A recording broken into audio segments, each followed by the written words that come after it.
Daniel Reed had lived in Willow Creek Estates for almost 8 years, and until recently, he believed he knew every rhythm of the neighborhood, every peaceful morning, every quiet evening, every friendly wave from passing neighbors. But the moment he picked up the new HOA notice from his mailbox, something in the air shifted. The paper felt heavier than usual, the tone colder, almost confrontational. Emily stood behind him on the porch, watching his expression tighten as he read. The lines that accused him of a violation, he didn't even understand. The rule mentioned wasn't familiar, and the date didn't match anything he'd done. To Daniel, it felt like a message rather than a warning. He stepped inside, placing the notice on the table while the sunset cast long shadows across the living room. Emily asked what it said, but Daniel could only shake his head. The language was vague, almost intentionally confusing. It mentioned property disturbances, unapproved modifications, and a potential fine if he failed to respond.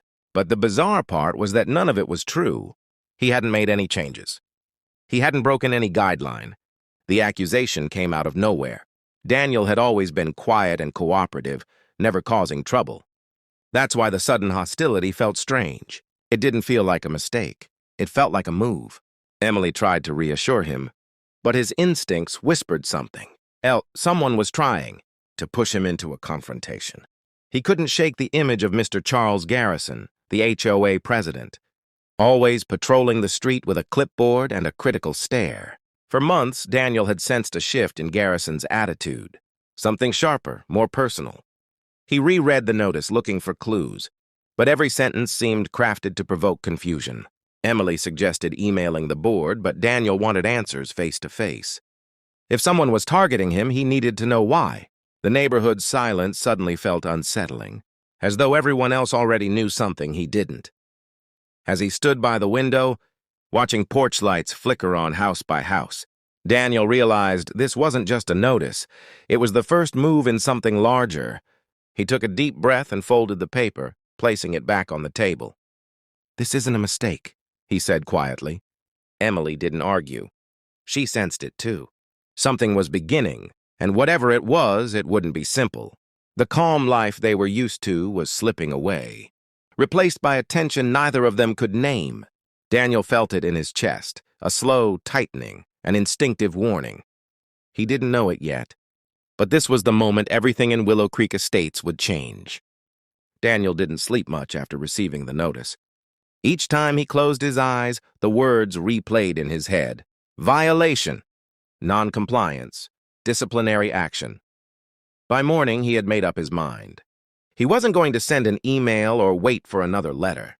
He wanted to confront the HOA directly, face to face, and understand why he was suddenly being singled out after years of perfectly normal living. Emily tried to go with him, but Daniel insisted he'd handle it himself. Something about this felt personal, and he didn't want her caught in the middle. The sun was barely up when Daniel stepped out, but he could already feel the weight of the tension in the neighborhood. A few neighbors watering their lawns paused to glance his way, then quickly looked back down, a small gesture, but enough to confirm his growing suspicion. People knew something. People had heard something, and yet no one was willing to speak openly. As Daniel approached the HOA office, the small building appeared almost intimidating despite its simple structure. The glass doors reflected the dim morning light, and the community bulletin board beside them was crowded with warnings, updates, and new rules, many of which Daniel had never seen before. It felt like the HOA was tightening control, rule by rule without the community's consent. Through the glass, he saw the silhouettes of Mr. Charles Garrison and Linda Crow. They were already in conversation, Garrison gesturing sharply with his hands while Linda nodded, her clipboard held tight against her chest. Daniel hesitated for a moment, trying to read their expressions through the glare, but their faces remained hidden. He gathered his courage and opened the door. The conversation inside stopped instantly. Garrison turned toward him with a stiff smile that didn't reach his eyes. "Daniel, we weren't expecting you this early." Daniel held up the notice. "I need to know why I received this. None of this is true." Linda exchanged a glance with Garrison, a quick, subtle flicker that told Daniel they had been anticipating this moment. Garrison took the paper, skimmed it slowly, then looked up. "Everything in this notice is based on observed violations. If you feel there's been a misunderstanding, you'll need to submit a formal dispute. Daniel frowned. A misunderstanding? There's nothing to dispute. I didn't violate anything. Someone is lying, or someone is targeting me. Linda stepped in with a cool tone. The board only acts on what is documented. Daniel felt irritation rising in his chest. Their answers were rehearsed, mechanical, evasive. They weren't here to help. They were here to intimidate. He realized he wouldn't get truth from them today. Not willingly, he took the notice back, meeting Garrison's eyes with a steady, unshaken gaze.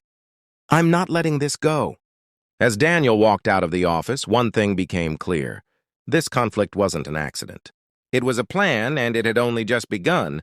Daniel didn't make it more than a few steps into his driveway before, spotting something new, another bright red HOA violation tag slapped across his mailbox. It was so freshly placed that the adhesive strips were still curling at the edges.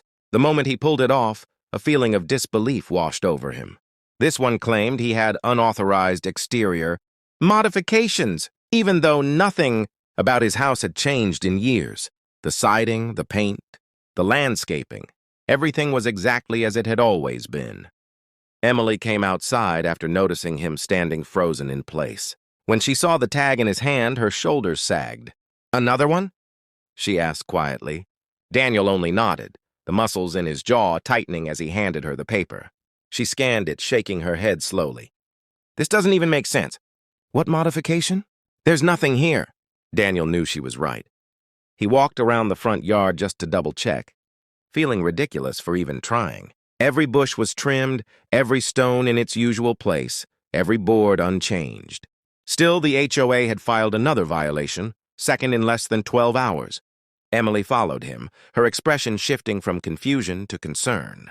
Someone is doing this intentionally, she whispered. It's too sudden. Too targeted. Daniel's gaze drifted toward the subtle movement behind a nearby curtain. A neighbor's window was cracked open, just enough to reveal someone watching before quickly stepping back. Another neighbor across the street pretended to be adjusting a potted plant, though his eyes kept drifting toward Daniel's home. The atmosphere felt heavy, like the whole neighborhood knew something he didn't. Clutching the new notice, Daniel replayed his morning encounter with Garrison and Linda. Everything about their tone, their controlled expressions, their scripted responses, it all pointed to something deeper. The first violation could have been a mistake, but the second? Delivered so quickly, so deliberately, this was no coincidence. Someone was setting him up, and the HOA seemed more than willing to play along. Emily placed a hand gently on his arm. We need to document everything, she said. Every tag, every paper, every accusation. If this goes any further, we'll need proof. Daniel nodded. It was logical, smart, even essential. But as he looked at the red tag crumpled in his hand, logic wasn't the emotion he felt. It was anger. Quiet, simmering anger that made his pulse quicken. He had lived in this community for nearly a decade, paid dues, followed rules, helped neighbors. Now he was being painted as some sort of reckless troublemaker. He took a slow breath, steadying himself as he met Emily's worried eyes. They want to fight, he said quietly. Fine, they're going to get one. But we're going to do this on our terms. As Daniel looked around at the houses, the windows, the shadows of people watching, he understood one thing clearly. This wasn't just harassment. Daniel stepped onto his lawn, unsure of what he would find. Karen Whitmore, clipboard in hand, had already started pacing along the edges, kneeling now to inspect the grass. She measured each section with precision, writing down numbers that seemed absurdly meticulous. Every inch mattered to her. Every blade of grass cataloged, photographed, and logged. Daniel's frustration grew with every scribble she made, and he couldn't help but feel as though he were under a microscope. Daniel, Karen said without looking up, this section here is above community standards, and over there you're at the maximum allowed height. I'll be documenting everything. Fines will be issued accordingly. Her tone was calm, yet every word carried the weight of judgment. It wasn't just about the grass. It was about control. She was making sure he felt it. Daniel tried to reason, his hands raised slightly in disbelief. Karen, I mowed 2 days ago. There's nothing wrong here. This is ridiculous. But Karen did not pause, did not acknowledge him. Mr. Garrison hovered behind, phone raised. snapping photos from angles that Daniel couldn't even imagine. It felt performative, orchestrated, a show for someone Daniel couldn't see. Emily stepped forward from the porch. A mix of worry and anger etched across her face. "This is harassment," she said. Her voice was soft but firm, the tension evident in every word. Daniel nodded subtly. He knew she was right. No rule in the HOA handbook was this exacting. No guideline demanded measurements to the centimeter. And yet, here they were, creating fines before they even had cause. Neighbors peeked through curtains, pretending to water plants or check mail. Daniel noticed their watchful eyes and wondered whether anyone had spoken to Karen or Garrison about their tactics. Perhaps some had. Perhaps others had been too afraid to intervene. Either way, it made the situation more isolating. He felt under siege, surrounded by judgment, all for something trivial, something that should never have been a problem. He took a deep breath, steadying himself. He wasn't going to give them the satisfaction of seeing him collapse. Not today. "Emily, document this," he instructed quietly. "Photographs, notes, everything. We're going to need proof if they try to fine us or claim a violation." She nodded, pulling her phone from her pocket, starting to capture the scene. Karen continued to measure, her pen moving almost mechanically across the page, completely unaware, or perhaps intentionally, ignoring the tension she was creating. Mr. Garrison's photos were meticulous as well, angles capturing the lawn from every perspective, as if preparing a case file against Daniel. The silence between them, broken only by the scribbling pen and snapping camera, weighed heavy. Protect his home, he would have to fight smarter, not just complain louder. Daniel opened the mailbox expecting nothing more than the usual bills and grocery coupons, but instead he found a large, thick envelope stamped with the bold words, "Urgent, HOA action required." Immediately, his stomach tightened. He didn't even have to guess who it was from. The weight of the envelope alone told him this wasn't a simple notice. This was an attack. Emily stepped closer, sensing the shift in his expression. "What is it?" she asked quietly, already bracing herself for bad news. Daniel tore open the envelope, pulling out multiple sheets of printed accusations. The top page was covered with red text. "Violation summary, immediate. Action demanded." His heart sank as he read the first line. "Emily, they're issuing us 4 separate fines for lawn height, visual disruption, unauthorized plant color, and improper boundary maintenance." He paused, blinking at the absurdity. Unauthorized plant color? What does that even mean? Emily took one of the papers, scanning it with disbelief. This isn't real. These aren't even actual HOA rules. They're just making things up now. Daniel nodded. He knew she was right. Everything about the letter felt exaggerated. Inflated, designed to intimidate rather than inform. It wasn't a guideline. They had turned it into a weapon.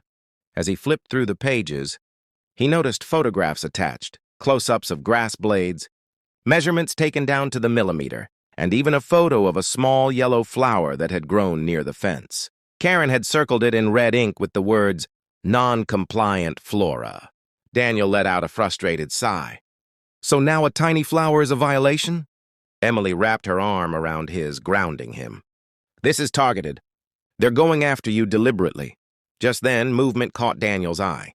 Karen Whitmore was walking down the sidewalk, clipboard in hand, a satisfied smile tugging at her lips. Not far behind her, Mr. Garrison peeked from behind a hedge, pretending to trim leaves but obviously watching Daniel's reaction. The scene felt orchestrated, like they were waiting for this very moment. Daniel raised the letter slightly, meeting Karen's eyes. She didn't look away. Instead, she gave him a polite but taunting smile, one that said she knew exactly what she was doing and had no intention of stopping. Emily squeezed his hand, anger rising in her eyes. "They're pushing you, Daniel. They want you angry so they can justify even more action." He folded the papers carefully, keeping his voice steady. "Then we won't give them what they want. We do this smart. We document everything. We challenge every false claim. If they're going to turn this into a war, then we fight with evidence, not emotions." Emily nodded, determination settling in. "We're not letting them bully us." Daniel looked at the envelope one more time before closing the mailbox. This wasn't just a letter. It was a declaration, a sign that the HOA was escalating. But Daniel wasn't backing down. Not now, not ever. Inside the living room, Daniel spread the thick stack of HOA violation papers across the wooden table, each page more ridiculous than the last. The house was quiet except for the soft hum of Emily's laptop as she scrolled through the official HOA bylaws. Daniel hadn't expected his evening to turn into a legal research session, but now that he saw how extreme the accusations were, he knew he had no choice. This wasn't just nitpicking anymore. It was a coordinated attack. Emily pushed her glasses up slightly and leaned closer to the screen. Daniel, I'm looking at the bylaws right now. Half of what they wrote in this letter doesn't even exist. There is no rule about unauthorized plant color, and definitely no rule requiring lawn height to be measured down to the millimeter. Daniel shook his head, letting out a slow exhale. So they're inventing violations now, perfect. He picked up one of the papers and began, highlighting the sections that were clearly fabricated. The more he read, the more obvious it became that the HOA wasn't following procedure. They were stretching minor observations into exaggerated claims. He paused at one point, frustrated. Look at this. They said my lawn may create emotional discomfort for nearby residents. What does that even mean? Grass can cause emotional discomfort? Emily couldn't help but let out a small, sarcastic laugh. Only if Karen is allergic to minding her own business. Daniel smiled slightly, grateful for the moment of humor in an otherwise overwhelming situation. But as he leaned forward to continue marking the pages, a faint flicker of movement outside the window caught his attention. He turned his head, squinting toward the glass. Emily noticed his shift in focus. What is it? Daniel didn't answer immediately. For a brief second, he thought he saw someone. Outside, someone standing unnaturally. Still near the hedge, when he stepped a little closer, the silhouette moved away, disappearing from view as if it had been startled. He didn't need to guess. Mr. Garrison, Daniel muttered under his breath. He was watching us. Emily's eyes widened. Seriously? They're spying on us now? Daniel closed the curtains, shaking his head. This is deeper than just Karen's petty complaints. They're organizing this. They're trying to pressure us from all sides. Emily turned the laptop toward him. Then we push back harder. Look here, Section 3.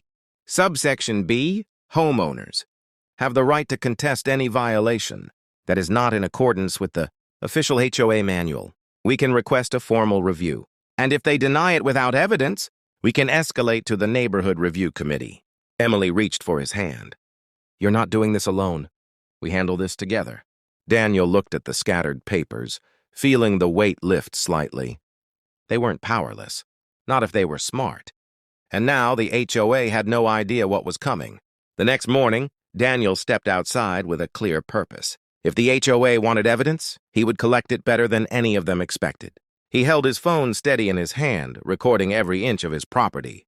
The sun cast clean morning light across the neatly cut lawn, the freshly swept driveway, and the perfectly healthy bushes lining the walkway. Everything looked immaculate, because Daniel had always taken care of his home. He wasn't careless, and he wasn't sloppy, no matter what the HOA wanted to claim. Emily stood on the porch with a clipboard, writing timestamps and notes as Daniel moved from one area to another. Make sure to get the side yard too, she reminded him. I'm on it, Daniel replied, shifting the camera angle. This way they can't twist anything. He scanned around the mailbox, capturing close-up footage of the lawn edges. Then he walked toward the backyard, narrating calmly for the video. 0 damage. No clutter, no overgrowth, no violations of any kind. While filming, he noticed movement across the street. It was Karen Miller, glaring with her arms folded tightly across her chest. Her posture alone radiated disapproval, as if she had personally written every false violation. She wasn't even trying to hide her annoyance that Daniel was gathering proof against her narrative. Daniel lowered the phone slightly and called out, "Morning, Karen!" Karen stiffened and gave a forced half-smile. "Morning," she responded, though the tone behind the word was anything but friendly. Daniel turned back to the camera. "And this," he said deliberately, "is the neighbor who filed the complaint about the emotional discomfort caused by my grass." Emily snorted from the porch but tried to stay professional. Just stay focused, she whispered. Daniel continued recording, but his mind was racing. Every moment he captured felt like reclaiming power. These people had counted on him being quiet, overwhelmed and too exhausted to fight back. But now he wasn't reacting, he was countering. When he finished the full circuit of the property, he stopped the recording and looked at Emily with a sense of victory. That's everything. Front yard, backyard, side yard, driveway, porch. No violations anywhere. Emily walked down the steps toward him. Good. Now we compile it all, attach it to the response, and submit it officially. They can't ignore video proof. Daniel nodded, but the moment of relief didn't last long. As they walked inside, a slight rustling sound came from the side of the house. Almost instinctively, Daniel turned his head. There, near the hedge, stood Mr. Garrison again. He wasn't hiding this time. His arms were behind his back, his posture stiff, his expression unreadable. He stared at Daniel with an unsettling calmness, like someone who believed he held the upper hand. Daniel tightened his jaw. This wasn't a misunderstanding. This was deliberate pressure. And now he was recording everything. That evening, Daniel sat at the dining table with every HOA letter spread out in front of him. Envelopes, warnings, notices, and printed accusations covered the wooden surface like a battlefield map. Each paper felt heavier than the last, as if the words themselves were designed to drain energy from the reader. A single warm lamp above the table illuminated everything, casting sharp shadows that made the mess appear even more overwhelming. Emily leaned beside him, bracing herself on her hands. "It's like they want to bury us in paperwork," she muttered, scanning one of the highlighted sections. "These aren't just mistakes. They're coordinated." Daniel exhaled slowly, rubbing the back of his neck. "Look at this one," he said, tapping a letter. "Violation for unapproved lawn modification?" "What modification?" I trimmed the bushes. "That's maintenance, not modification." Emily slid another paper toward him. "And this one says you installed a non-compliant outdoor fixture. That's your porch light, Daniel. The same fixture that came with the house." Daniel stared at the letter, struggling not to laugh out of disbelief. "So now the light that existed before I even moved in is my violation?" Emily sighed. "They're making things up just to pile pressure on us." Daniel took a deep breath and tried to steady his thoughts. He carefully read through each paragraph, each accusation, each ridiculous claim. Every letter had the same stiff tone, cold, authoritative, and utterly detached from reality. But something else stood out. All of the notices were signed by the same person, Karen Miller. Daniel leaned back slightly. "She's the one pushing everything. Her name is on nearly every letter." Emily nodded slowly. "And guess who has access to the HOA complaint system? She does. She probably writes the complaint and approves it herself." Daniel wasn't surprised. He had seen the way Karen looked at their house, the way she monitored every movement from her porch, the way she seemed personally offended by normal life happening next door. "This isn't just about the lawn," he said quietly. "This is targeted." Emily sat down next to him, her voice gentler. "So what do we do now?" Daniel folded one of the letters carefully. "We do what they never expected. We become more organized than all of them combined. We build a case they can't ignore." He reached for a pen and notebook, beginning to jot down dates, times, and details. Emily gathered the letters into categories: false claims, fabricated violations, repeated accusations. It looked like the two of them were preparing for a legal battle. And in a way, they were. "Tomorrow," Daniel said firmly, "we go to the HOA office. No emails, no calls. We show up in person with evidence." Emily looked at him with a determined smile. "Good. Let them see we're not scared." Daniel nodded, feeling a shift inside him. He wasn't backing down. Not this time. The next morning, Daniel and Emily walked into the HOA administrative office with a sense of purpose neither of them had felt in weeks. Daniel held a thick, neatly organized folder under his arm, the result of last night's hours of sorting, highlighting, and piecing the narrative together. Emily walked beside him, her expression calm but firm, the kind of calm that comes right before a storm. The moment they stepped inside, the atmosphere shifted.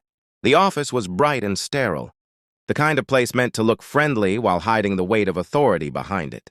A receptionist at the front desk looked up, startled, as if she wasn't used to homeowners showing up unannounced.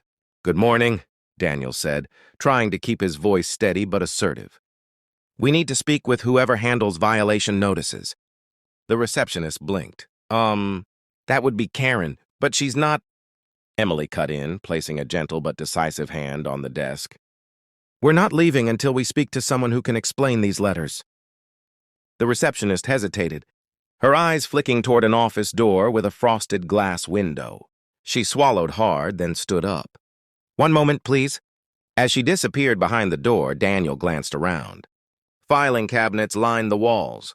A bulletin board displayed community rules, upcoming meetings, and cheerful posters that suddenly felt ironic. Everything about the place radiated order and control. Yet the homeowners it governed felt anything but supported. Emily nudged his elbow. You ready? Daniel nodded. More than ready. Minutes later, the receptionist returned, her expression a mix of apology and tension. Karen is unavailable, but the assistant manager can speak with you. Daniel and Emily exchanged a quick look. We'll take it, Daniel said. They were led into a small conference room, plain table, plain chairs, plain walls. The assistant manager, a man in his early 40s named Mark, entered with a forced smile. Good morning. What seems to be the issue? Daniel opened his folder and slid a stack of letters across the table. The issue is that we've received half a dozen violation notices in the past few weeks. Each one is false, exaggerated, or completely fabricated. Mark flipped through the papers with widening eyes. All of these? From your address? Yes, Emily replied. And every one of them signed by Karen. Mark cleared his throat and shifted in his seat. Well, the HOA has protocols. Protocols? Daniel repeated, leaning in. It don't include inventing violations. Mark hesitated. Daniel watched his expression closely. He wasn't shocked by the contents. He was embarrassed. That told Daniel everything he needed to know. Emily folded her arms. We're giving the HOA an opportunity to fix this before we take further action. Mark met her gaze, suddenly realizing this wasn't. The vandalism on Ethan's truck marked a new and terrifying shift in the conflict. Until now, the battle with the HOA had felt like a war of fines, letters, accusations, and petty rules. But seeing those threatening words carved into the door under the cold streetlight made something inside him freeze. It wasn't just a property dispute anymore. It was personal, violent, targeted. Ethan stood there staring at the deep scratches, feeling a mixture of anger, fear, and a rising disbelief that things had escalated this far. Marissa stood a few feet behind him, hugging herself tightly, quietly whispering that this had gone too far, that it wasn't safe anymore.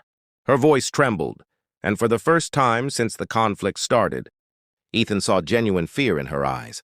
He looked around the quiet street, noticing subtle movements, curtains shifting, silhouettes pulling back from windows, neighbors pretending they weren't watching. Everyone had become a distant spectator, too afraid or too complicit to intervene. And then, as if the night wanted to expose the truth, Ethan spotted Mr. Dalton standing casually near a mailbox across the street. Half hidden, arms crossed, watching with a smirk that made Ethan's pulse spike. It wasn't proof, but the intention. The satisfaction on Dalton's face felt undeniable. Ethan took a deep breath, trying to control the anger threatening to spill. If he confronted Dalton now, the HOA president would twist everything, turning the situation against Ethan again, just like he always did. When the police arrived, they took pictures, wrote notes, and repeated the same rehearsed phrases. Without evidence, no cameras pointing directly at the vandalism. Not much we can do. Ethan knew the HOA had forced him to remove his security cameras months earlier, calling them non-compliant with community guidelines. And now that rule had become the shield protecting whoever vandalized his truck.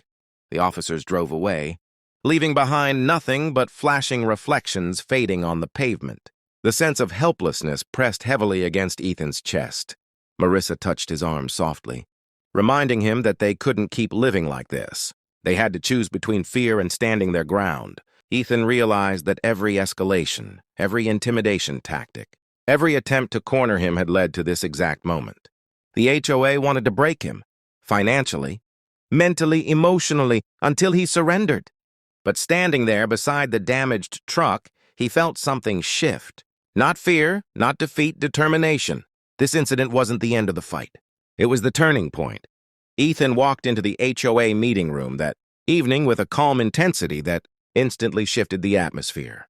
The board members, who normally carried themselves with cold confidence, suddenly seemed smaller, uneasy, unsure of how to react to a man who clearly had nothing left to lose. Marissa followed close behind him, her hands clasped tightly, her expression a mix of fear and hope. Everyone in the room felt the tension. Even those who had previously pretended not to noticed the harassment unfolding in the neighborhood. Ethan placed the printed photos of his vandalized truck on the table directly in front of the board. The room fell silent. Mr. Dalton leaned back in his chair, arms crossed, pretending the evidence meant nothing. "This is outside the scope of HOA responsibilities," he said with forced calmness. But his eyes betrayed a flicker of nervousness. Ethan didn't raise his voice. He didn't need to. The photos spoke for him. Deep scratches, threats etched into the metal, and the quiet street illuminated by a single street lamp. The damage was undeniable. "For months," Ethan began, "my family has been targeted, fined, threatened, and now vandalized because we refused to bow to your abusive rules." He pointed at the board members one by one, not accusing them directly, but making it clear that every person in the room had played a part. Some looked down at the table, others shifted uncomfortably, unable to meet his eyes. Still, Dalton maintained his smug composure, the same expression that had fueled the conflict from the beginning. Ethan continued speaking, detailing the pressure the HOA had placed on them. The forced removal of security cameras, the constant inspections, the bogus fines, and the repeated intimidation. He laid everything bare, not as a plea for mercy, but as a record of truth. Marissa watched him from behind, her heart pounding, knowing how much courage this moment required. The HOA board had power, connections, and influence. Ethan had only his voice and the truth. When Ethan finished, he slid copies of all the documented incidents across the table. "This stops now," he said firmly. "If the HOA won't protect residents from harassment, then the residents deserve to know who they're really dealing with. The implied threat, exposure, accountability, public awareness hung in the air like a storm cloud." For the first time, Dalton's smirk slipped. It was small, barely noticeable, but it was there. A crack in the armor. The board members exchanged glances, suddenly worried about their own reputations. The room was shifting. Power was shifting. Ethan didn't wait for permission. He turned, reached for Marissa's hand, and walked out of the meeting room with a determined calm. The war wasn't over, but this confrontation had changed everything. The meeting had barely ended an hour earlier when Ethan and Marissa returned home to find something that made the entire confrontation feel suddenly small. As Ethan reached for the porch light, he noticed shards of shattered plastic scattered across the ground near the side wall. At first, he thought maybe the wind had knocked something loose, but when he walked closer, the realization hit him like a punch to the chest. Their security camera had been completely smashed, torn from the siding with deliberate force. Marissa stepped out behind him, hugging her arms tightly as the cold evening air wrapped around her. "Ethan, is that—" She started, but he didn't let her finish. He already knew. Someone had been on their property again, not just spying, not just intimidating. This time, whoever it was wanted to make sure they couldn't protect themselves or gather any more proof. Ethan crouched beside the broken camera, running his thumb over the bent metal mount. It had been ripped out violently. The wires had been yanked, not cut. Someone had done this with rage, with intention, and likely with the confidence that no one would see them. Marissa could feel the fear growing in her chest, the kind that comes from realizing your home, the one place you're supposed to feel safe, had been violated again. The irony was sickening. The HOA had forced them to remove their original cameras months ago, claiming they disrupted neighborhood aesthetics. This new camera was hidden, placed discreetly, installed only to protect their home after the vandalism, and now it had been found and destroyed. Ethan stood up slowly, glancing around the dark street. The neighbors' windows were dark, the sidewalks empty. The quiet suburban street suddenly felt hostile, like someone was watching from behind drawn curtains. He didn't say a word, but Marissa could read the thoughts racing through his mind. Whoever had done this wasn't afraid of getting caught. That meant they either knew no one would report them, Or they believed the HOA was on their side. Marissa stepped closer to him. "We can't stay quiet about this," she whispered. "This is getting worse." Her voice trembled. But there was strength in it, too. The kind that grows when fear turns into resolve. Ethan nodded. He wasn't just angry. He was done being passive. This wasn't about fines or petty rules anymore. Someone had stepped directly into their home space, crossed a line that could never be uncrossed. The violation was personal now. He took a deep breath, pulling out his phone to document the damage. Every shattered piece, every scratch, every clue. He didn't know who had done it yet, but he knew one thing for certain. This attack wasn't random. This was retaliation, and it was only going to escalate from here. Daniel sat on the edge of his broken fence, staring at the pile of unpaid HOA notices in his hands. The sun dipped low behind the houses, casting long shadows across the yard. It should have been a peaceful evening, but Daniel's thoughts were anything but calm. Every letter he held was a reminder of how unfairly he had been treated. Punished for problems he didn't create, blamed for damages he didn't cause, and threatened with fees he could never afford. He rubbed his eyes, feeling the weight of the last few months crash over him again. First the water leaks, then the drainage collapse, then the cracked foundation. Each time the HOA promised to look into it, but instead they sent warnings, penalties, and deadlines. Daniel had tried to stay patient. He had tried to be reasonable, but each notice felt like another attack, another attempt to push him into silence. A small breeze blew through the yard, rustling the papers in his hands. Daniel looked at them and wondered how the people meant to protect the neighborhood could be the same ones destroying his peace. Still, he refused to give up. Something inside him, something strong, something stubborn, refused to let the HOA win without a fight. He thought about the other homeowners who whispered about their own problems, but were too afraid to speak out. Maybe they were intimidated. Maybe they didn't want conflict. But Daniel knew this wasn't just about him anymore. If he backed down, the HOA would continue doing the same thing to others. Someone had to stand up, and it seemed that person was going to be him. He took a deep breath and slid the notices into a folder. Tonight, he promised himself he would rest. But tomorrow things would change. He would gather every document, every picture, every message, every proof of the HOA's negligence. No more quiet complaints. No more waiting for someone else to act. He would prepare his case, and he would make sure his voice was heard. The sky shifted to deep purple as the last bit of sunlight faded. Daniel stood looking over his damaged yard, his broken fence, and the place he still called home. He wasn't just fighting for repairs. He was fighting for fairness, justice, and dignity. And as he walked back toward his house, one thought echoed clearly in his mind. If the HOA wants a battle, they'll get one. But this time I won't be fighting alone. The house was quiet, but Daniel's mind raced. He sat at his dining table, now completely covered with documents, photos, and reports. Every piece of paper told a chapter of the story he had been living. The leaks, the flooding, the cracks, the inspections, the warnings, and all the HOA failures stacked on top of each other. Tonight was different. Tonight wasn't about stress.